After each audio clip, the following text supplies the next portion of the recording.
Atao anatin'ity tapatapam-baovao ity kosa no anarahantsika ny fanapahan-kevitra izay horaisin'ny ministeran'ny fanabeazam-pirenena mahakasika an'ireo toeram-pampianarana tsy miankina izay tsy nahazo fankatoavana koatra izay ny fitohizan'ny fanampiana ataon'ireo malala-tanana ny ampitan-dranomasina any ho an'ireo trabona vokatry ny fandalovan'ny rivodozan'ny sesy teto amin'ny firenena. Koatra izay lafim-baovao hafa ihany koa no entina amintsika ao anatin'ity tapatapam-baovao ity.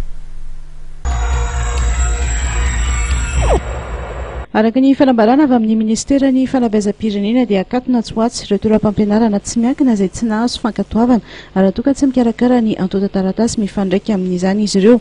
No mafizina ihany koa fa tsy afaka asiana sekoly roa mitovy tarigetra ao anatin'ny alavirana 200 metatra. Nosamborina ary nafindrana Antsiranana atao fanadihadiana ny tompony sy ny komandin'ilay sambobotra rendrika tany akaikin'ny Nosobe izay nitatitra mpisaopinenana tsokosoko saika ho any Mayotte. Olona folo namono enta ao anatin'izany 5 afatra somatsara mbola mitoy kosa ny fikarohana. Mbola velona kosa ireo teratany Amerikana misy aroso ilay mpitarika bizantany nitondra azy ireo izay tsy hita nanomboka tamin'ny alady lasa teo tany amin'ny valan-javaboarina Ankarana ny Ambilobe. Sarodalana ny misy azy ireo ka tamin'ny alalan'ny helikoptera moa no nahitana azy. Nisy ny olona izay mahafantatra tsara ny toerana nalefa naka azy ireo.